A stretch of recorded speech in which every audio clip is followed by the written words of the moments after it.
तो चलिए बुलेटिन की शुरुआत करते हैं, दमोह से शुरुआत करते हैं। आज दमोह में वोटिंग होनी है, आज मतदान होना है उपचुनाव के लिए। आज दमोह विधानसभा में वोटिंग होगी। सुबह 7 बजे से मतदान शुरू होगा, शाम 7 बजे तक ये मतदान चलेगा। तो उपचुनाव में कुल 2,39,808 मतदाता हैं, उसमें 1,24,345 पुरुष मतदाता हैं और 1,15,455 महिला मतदाता हैं। आज ईवीएम में प्रत्याशियों की किस्मत कैद होगी। और शुभांगी आपको बता दें 7 बज गए हैं, बस थोड़ी ही देर में अब जो वोटर्स हैं उनके आने का सिलसिला शुरू हो जाएगा और मतदान होना शुरू हो जाएगा। सैनिटाइजेशन की पूरी तरह से व्यवस्था की गई है और देख सकते हैं आप कि गोले भी बनाए गए हैं ताकि सोशल डिस्टेंसिंग बनी रहे। बिल्कुल प्रेरणा, काफी समय से जिस तरह से कहा जाए दोनों ही पार्टियों के कद्दावर नेता चुनावी प्रचार में जुटे हुए थे और आज प्रत्याशियों की किस्मत ईवीएम में कैद होने वाली है। तो देखना होगा कि किसके हिस्से जीत आती है। 2 मई तक हमें नतीजों का इंतजार करना होगा।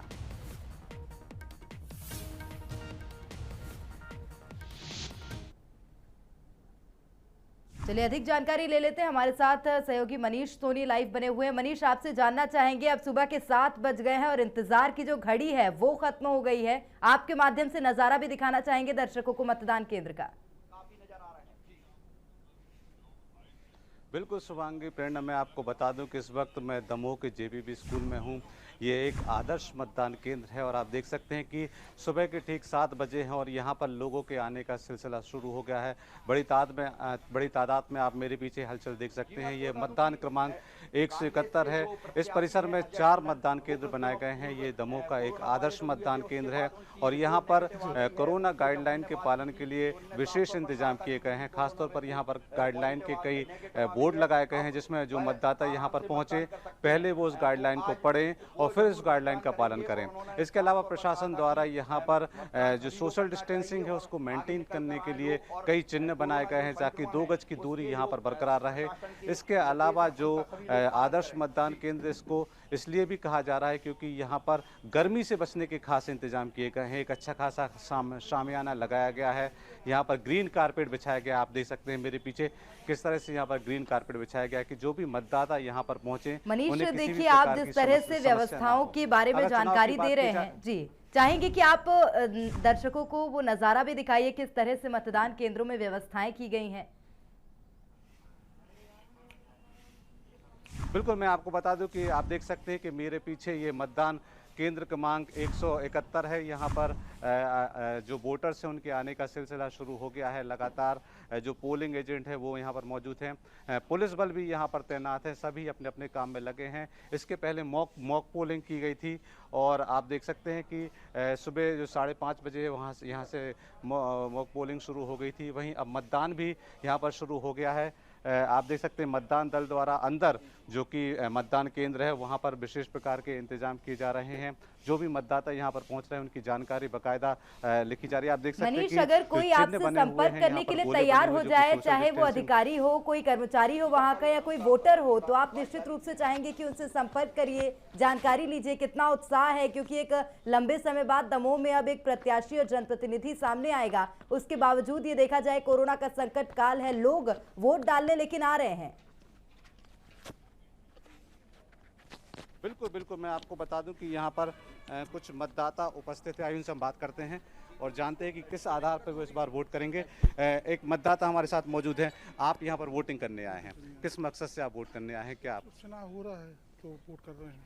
यहाँ पर जो इंतजाम किए गए हैं उनसे आप कितने संतुष्ट? वो अच्छे इंतजाम, शासन द्वारा अच्छे इंतजाम किया गया जेपीबी स्कूल में और सैनिटाइजर की व्यवस्था है और पुलिस बल तैनात है। हर चीज़ की अच्छी व्यवस्था है। और यहाँ पर जो अभी देखा है कि अभी चंद ही लोग आए हैं और ठीक 7 बजे मतदान शुरू हो गया था। क्या लगता है कि आगे क्या स्थिति रहेगी? धीरे धीरे मतदान बढ़ेगा। अभी जैसे जैसे समय बढ़ता जाएगा मतदान बढ़ता जाएगा। पब्लिक में जागरूकता है। 70 से 80% मतदान दमोह में होगा इस बार। आप सुबह सुबह ही आ गए, क्या मौसम का डर था कि आगे धूप? का डर नहीं था, जल्दी आ गए और घर वाले सब अभी आ रहे हैं। जल्दी उठ गए, जल्दी आ गए वोट डालने। कोरोना गाइडलाइन के बारे में बताया जा रहा है, क्या जानकारी मिली आपको? कोरोना बढ़ रहा है दमोह में, उपचुनाव हो रहा है, कोरोना बढ़ रहा है। क्या यहाँ पर क्या इंतजाम किए गए कोरोना को? सैनिटाइजर हो रहा है, सोशल डिस्टेंशन है और मास्क लगा के सब लोग वोटिंग कर रहे हैं, वोटिंग करेंगे। सब इंतजाम शासन द्वारा किए गए हैं और पब्लिक भी अपने इंतजाम से आ रही है। ये एक मतदाता थे जो बता रहे थे कि वो इस मतदान केंद्र पर मतदान करने पहुंचे हैं और यहाँ पर बाकायदा सोशल डिस्टेंसिंग का ख्याल रखा जा रहा है, अंदर हैंड सैनिटाइज़र का इस्तेमाल भी किया जा रहा है और पूरे इंतजाम यहाँ पर जो मतदान दल है यहाँ पर उनके द्वारा किए जा रहे हैं। ये एक आदर्श मतदान केंद्र है, इसको काफ़ी अच्छे तरीके से बनाया गया है। खास बात यह है कि यहाँ पर एक पिंक बूथ भी बनाया गया है। ये पिंक बूथ महिलाओं के लिए बनाया गया है। जो भी महिलाएं यहाँ पर पहुँचेंगी उनके साथ जो भी बच्चे रहेंगे उनके लिए विशेष इंतजाम किए गए हैं कि वो बाकी लोगों से दूर रहें, महिलाएं बाकायदा सही ढंग से अपना मतदान कर सकें और अपने मताधिकार का इस्तेमाल कर सकें। पिंक बूथ की जानकारी अगर मनीष आप दे पाएं और किसी कर्मचारी से वहां संपर्क कर पाएं तो निश्चित रूप से चाहेंगे आप पूछिए उनसे किस तरह की तैयारियां हैं पिंक बूथ की। जी, मैं आपको बता दूं कि ये दमोह का जेपीबी स्कूल है और यहाँ पर यहाँ पर एक दो नहीं बल्कि 4 मतदान केंद्र बनाए गए हैं। 154, 155 और 154, 55, 171 और 172 ये 4 मतदान केंद्र यहाँ पर बनाए गए हैं और बाकायदा सभी मतदान केंद्रों पर पिंक बूथ भी बनाए गए हैं। जी, आप बताइए, आप यहाँ पे क्या किस हैसियत से? मैं बीएलओ हूँ, यहाँ मतदान केंद्र क्रमांक 171 का। ये हमारे साथ बीएलओ मौजूद है, मतदान केंद्र क्रमांक 171। जी बताइए, किस तरह के इंतजाम किए गए हैं यहाँ पे? यहाँ पे काफ़ी इंतजाम किए गए हैं, सैनिटाइजर की व्यवस्था की गई है, मास्क की भी व्यवस्था की गई है मतदाताओं के लिए और ग्लव्स भी मिलेंगे। एक अच्छी बात बताइए कि हर मतदाता को यहाँ पर एक ग्लव्स दिया जाएगा जिसको पहनने के बाद वो अपने मतदान का इस्तेमाल कर। पिंक बूथ भी बनाए गए हैं यहाँ पर, किस तरह की सुविधाएं देते पिंक बूथ में? पिंक बूथ में सभी तरह की सुविधाएं देते हैं, जैसे ये सैनिटाइजर वगैरह दे रहे हैं, अभी ग्लव्स दे रहे हैं और मतदाताओं के लिए ये टेंट की व्यवस्था भी की गई है और वो झूले वगैरह भी हैं। खास बात यह कि यहाँ पर झूले की व्यवस्था भी की गई है, जैसे अगर कोई महिला छोटा बच्चा यहाँ पर लेके आते इसी से इसका नाम पिंक बूथ पड़ा है। कोई छोटा बच्चा उनके साथ आता है तो बाकायदा झूले का इंतजाम भी किया गया है कि जितनी देर वो महिला मतदान करेगी वो बच्चा उस झूले में रहे। खिलौने का इंतजाम भी किया गया है कि उनके साथ खेले। लेकिन जो सभी को मालूम है कि इस समय कोरोना संक्रमण चल रहा है, उसकी गाइडलाइन के पालन के लिए भी यहाँ पर इंतजाम किए गए हैं। और जो अभी बता रहे थे यहाँ के बीएलओ हैं, उन्होंने जानकारी देते हुए बताया कि अंदर बाकायदा हैंड सैनिटाइज कराए जा रहे हैं। एक ग्लव्स दिया जा रहा है, जिस हाथ से उनको वोटिंग करना है उस हाथ में वो ग्लव्स दिया जाता है। उस ग्लव्स को पहनने के बाद वोट करें ताकि किसी भी प्रकार के संक्रमण का खतरा यहाँ पर मतदाताओं को ना हो सके। मनीष, अगर बात करें जैसे दमोह में उपचुनाव हो रहे हैं और कोरोना काल में उपचुनाव हो रहे हैं, तो सबसे ज्यादा अगर किसी चीज पर जोर दिया जा रहा है तो सुरक्षा की, मतदाताओं की सुरक्षा की। तो जहां से मतदाता एंटर हो रहे हैं, केंद्र पहुंच रहे हैं, वहां हम देखना चाहेंगे क्या तस्वीरें हैं, क्या थर्मल स्क्रीनिंग की व्यवस्था की गई है, किस तरह से मतदाता वहां सुरक्षित तरीके से वोट कर सकता है, देखना चाहेंगे।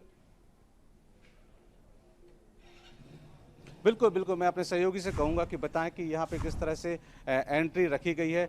बाकायदा एक ग्रीन कारपेट बनाया गया है मतदाताओं के स्वागत के लिए। आप देख सकते हैं काफ़ी सुंदर ये ग्रीन कारपेट बनाया गया है। यहाँ पर लाइन लगना भी शुरू हो गई है। 1 2 3 4 5 मतदाता जो बाहर खड़े हुए हैं वो इंतजार कर रहे हैं। सोशल डिस्टेंसिंग बाकायदा मेंटेन किए हुए हैं। इसके अलावा अंदर जो वोटिंग शुरू हो गई है वहाँ पर हैंड सैनिटाइज़र रखा हुआ है। उसके सबसे पहले एंट्री होने के साथ ही उनके हाथ सैनिटाइज कराए जाते हैं, उनको एक ग्लव्स दिया जाता है, जिस ग्लव्स को पहनने के बाद वो लगातार वोटिंग कर रहे हैं। और इसके अलावा अंदर और भी इंतजाम किए गए हैं। कुछ मतदाता यहाँ पर मेरे साथ हैं। मैं चाहता हूँ कि उनसे बात करना चाहता हूँ कि किस तरह के, जी आप यहाँ मतदान करने आए हैं जी, किस तरह के इंतजाम किए गए? ठीक ही है। और अब क्या है, अभी सवेरे से तो ठीक ही दिख रहा है। ठीक दिख रहा है। क्या लग रहा है कि अभी जैसे कम लोग नजर आ रहे हैं वोटिंग करने, अभी वोटिंग शुरू हुई है, आगे क्या स्थिति रहेगी? हाँ, बढ़ेगा, मतदान बढ़ेगा। जैसे अगर कोरोना संक्रमण बढ़ रहा है, दमोह में लगातार कोरोना पेशेंट आ रहे हैं, उसका कितना फर्क पड़ेगा आपको लगता है? प्रभाव तो होना चाहिए, प्रभाव तो रहेगा। क्या लगता है कि शासन के इतने इंतजाम के बाद लोग आएंगे मतदान करने? वैसे तो आना चाहिए। ये एक मतदाता थे जो बता रहे थे कि भले ही कोरोना संक्रमण बढ़ रहा है लेकिन मतदाता जरूर आएंगे। एक और मतदाता हमारे साथ मौजूद है, आइए उनसे बात करते हैं। जी बताइए, कैसा लग रहा है आज आप अपने मताधिकार का उपयोग करने आए? हो रही है, होना चाहिए, सभी को मतदान करना चाहिए। एक ही अधिकार बचा हुआ है पुलिस के पास कि जो कि बढ़ चढ़ के उसको हिस्सा लेना चाहिए इसमें और मतदान अवश्य करें। यहाँ पे जो इंतजाम किए गए हैं उनसे आप कितने संतुष्ट हैं, कैसे है, अच्छी है व्यवस्था, ठीक है, शासन की वो सभी कोरोना गाइडलाइन का पालन किया जा रहा है। ये एक मतदाता थे जो बता रहे थे कि मतदाताओं के पास केवल एक ही अधिकार है जो कि मतदान करने का अधिकार है, जिसका इस्तेमाल हर व्यक्ति को बढ़ चढ़ कर करना चाहिए। और आप देख सकते हैं कि यहाँ पर भले ही संख्या कम हो लेकिन मतदाताओं के आने का बिल्कुल मनीष, सिलसिला ये तो शुरू देख हो ही गया सकते हैं, है। लेकिन ये एक और प्रथम चरण जानकारी है आपसे सुबह के चाहेंगे जी।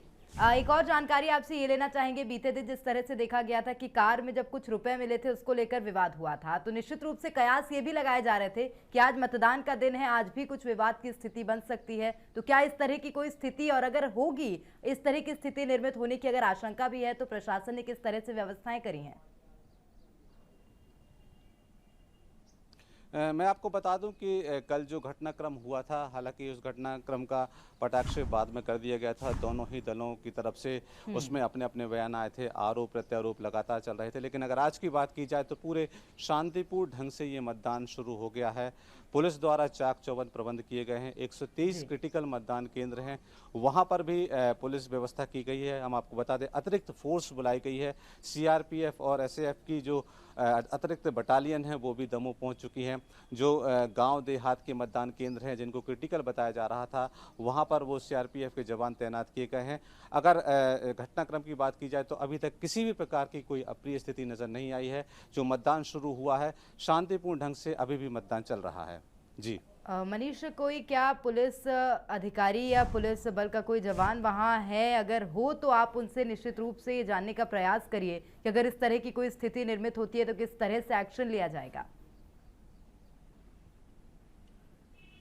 हालांकि यहाँ पर कोई पुलिस अधिकारी नहीं है, लेकिन कुछ पुलिस जवान यहाँ पर मौजूद हैं। मैं आपको दिखाना चाहूँगा कि वो लगातार अपनी ड्यूटी कर रहे हैं पूरी मुस्तैदी के साथ, और बाकायदा जो कोरोना से भी जो जंग है उसमें भी बाकायदा हैंड ग्लव्स पहने हुए हैं, अपनी सुरक्षा किए हुए। ये सभी जवान जो बाहर से यहाँ पे आए हुए हैं अपनी ड्यूटी करने के लिए, बाकायदा पूरी ड्यूटी यहाँ पर निभा रहे हैं। और अधिकारियों की बात की जाए तो वे लगातार भ्रमण पर हैं, अलग अलग पोलिंग बूथ पर जाकर वो भ्रमण कर रहे हैं। वो किसी प्रकार की जो भी अप्रिय स्थिति है उससे निपटने के लिए पुलिस का डिप्लॉयमेंट कर रहे हैं।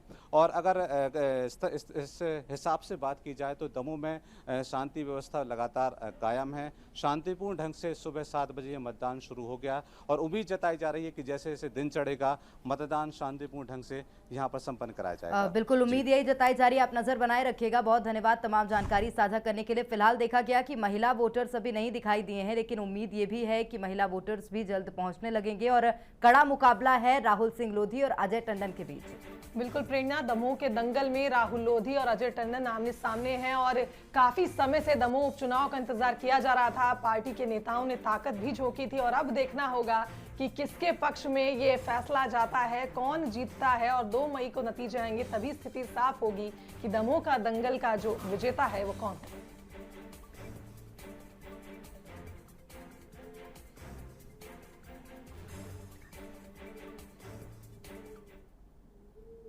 दमोह विधानसभा उपचुनाव में चुनाव प्रचार थमने के बाद पार्टियों ने जीत के लिए हर हथकंडे अपनाने शुरू कर दिए। शुक्रवार दोपहर शामनगर स्थित क्लब हाउस के बाहर खड़ी एमपी शासन लिखी गाड़ी में कांग्रेसियों ने रुपए होने का आरोप लगाकर हंगामा शुरू कर दिया। मामले की खबर मिलते ही कांग्रेस प्रत्याशी अजय टंडन मौके पर पहुंचे और भीड़ के बीच मौजूद रहे। मामले में कांग्रेसियों ने हंगामा करते हुए कार्रवाई की मांग की।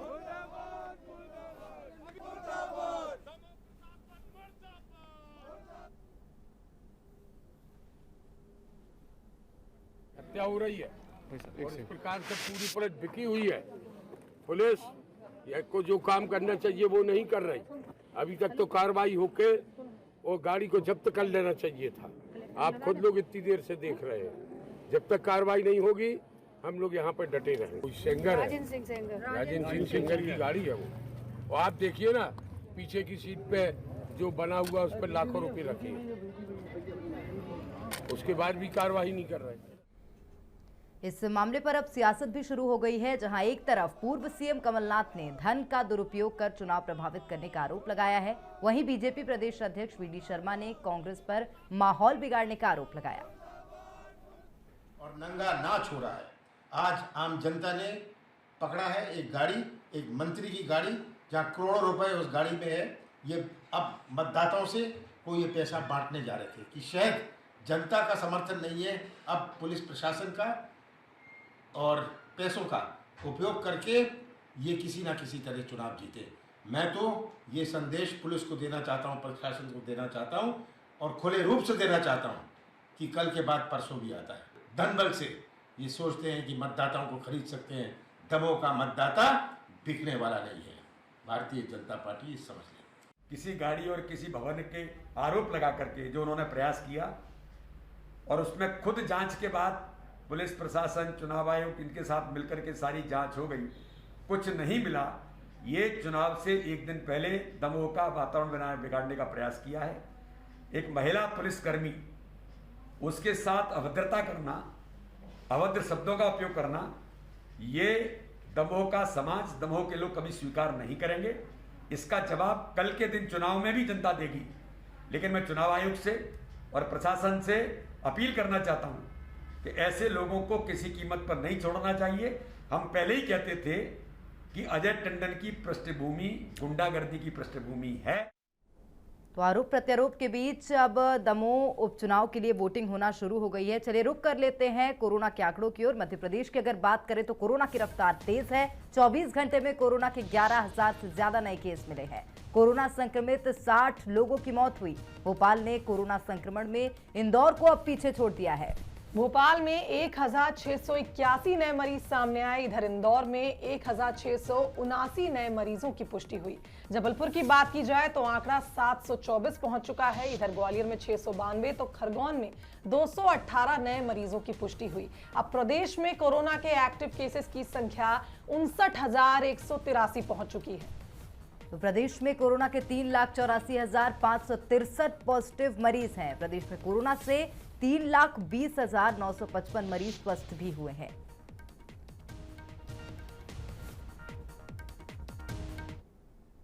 इंदौर में कोरोना से कोहराम मच गया है। ऐसे में कांग्रेस विधायक संजय शुक्ला मीडिया से बात करने के दौरान भावुक हो गए। जहां कोरोना को लेकर बात करते हुए विधायक संजय शुक्ला रोने लगे।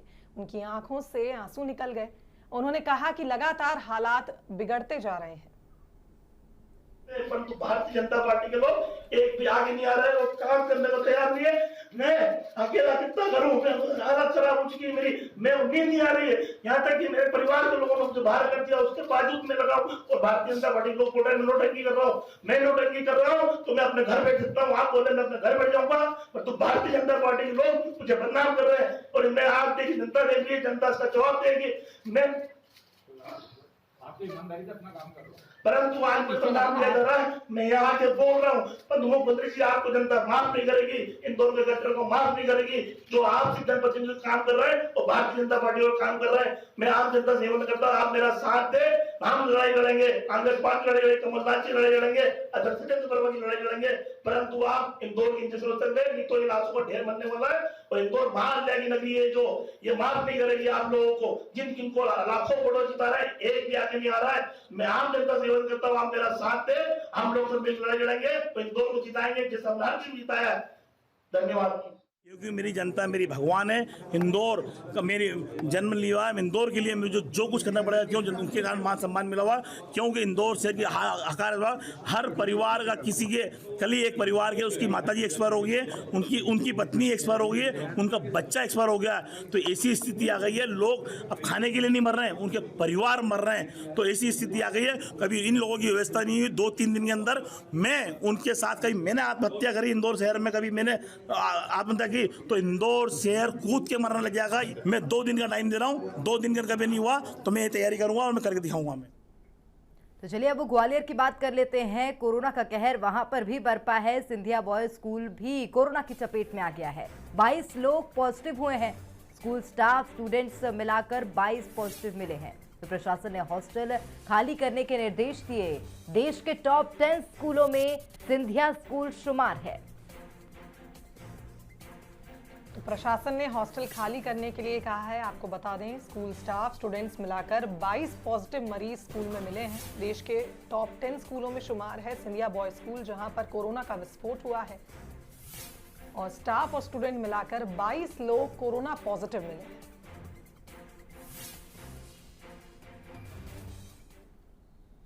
वहीं खबर भोपाल से, जहां सीएम शिवराज सिंह चौहान ने कोरोना को लेकर एक बैठक ली। कोरोना संक्रमण नियंत्रण पर वीडियो कॉन्फ्रेंसिंग के जरिए चर्चा की गई, जिसमें सीएम शिवराज सिंह चौहान का कहना है कि 24 घंटे में टेस्ट रिपोर्ट अब दी जाएगी।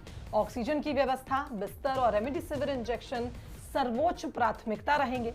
वहीं प्रशासन अकेडमी, हमीदिया, चिरायू और एम्स में बिस्तर बढ़ाने के भी निर्देश सीएम शिवराज ने दिए हैं। तो होम आइसोलेशन वाले मरीजों से दिन में 2 बार डॉक्टर्स बात करें, ये निर्देश दिए गए। सरकारी और निजी अस्पतालों और जिला स्तर पर नियुक्त नोडल अधिकारी अब होंगे और कोविड केयर सेंटर के संबंध में जन सामान्य से फीडबैक लिया जाएगा।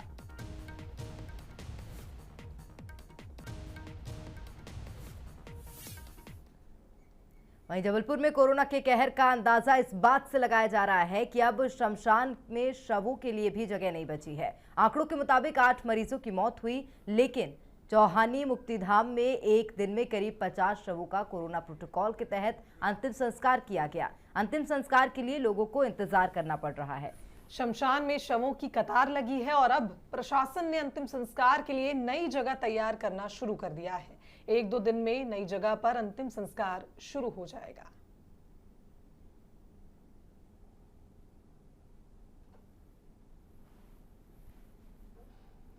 इधर भोपाल में सांसद साध्वी प्रज्ञा ठाकुर के लापता होने के पोस्टर लगे हैं। बीजेपी प्रदेश कार्यालय के बाहर ये पोस्टर लगाए गए। एनएसयूआई मेडिकल विंग के नाम से ये पोस्टर लगे हैं, जिस पोस्टर में लिखा है, लापता सांसद को खोजकर लाने वाले को इनाम दिया जाएगा। तो आपको बता दें, इस तरह से पोस्टर राजनीति पहले भी देखी गई थी और अब सांसद प्रज्ञा ठाकुर के पोस्टर लगाए गए हैं और लापता लिखा है उन पोस्टर्स में। आरोप भी लगाया है कांग्रेस ने। लगातार कांग्रेस सवाल पूछ रही थी कि कोरोना के संकट काल में कहां है सांसद, और एनएसयूआई मेडिकल के नाम से ये पोस्टर यहां पर लगाए गए हैं और इनाम की भी घोषणा इसमें की गई है। आगे बढ़ते हैं। इंदौर में रिश्वतखोर पुलिसकर्मी का एक वीडियो वायरल हो रहा है, जिसमें पैसे नहीं देने पर केस दर्ज करने की धमकी दी जा रही है। यहां तक कि बचने के लिए 5,000 और रेप केस दर्ज करने के लिए 20,000 रुपए की मांग की जा रही है। वीडियो में कहा जा रहा है कि केस दर्ज करने पर फरियादी से 20,000 मिलेंगे। बताया जा रहा है कि जांच के नाम पर पहले भी युवक को महिला अधिकारी थाने बुला चुकी थी। उप निरीक्षक कृष्णा जूनी इंदौर थाने में पदस्थ है। हालांकि बंसल न्यूज वायरल वीडियो की पुष्टि नहीं करता। ठीक है, कल आ जाना। मेरी फीस लेके आए हो कि नहीं आए हो, मैं जो फीस बोली थी, नहीं तो मैं आप मुकदमा काम करूंगी। मेरे को थोड़ा तो उसमें आप इतने सारे बोल नहीं रहने देती। मेरे को क्या करना, मेरे उधर से ले लेती हूँ पैसा मैं। अरे मुकदमा काम कर, मेरे को उधर से डबल मिलेगा ना।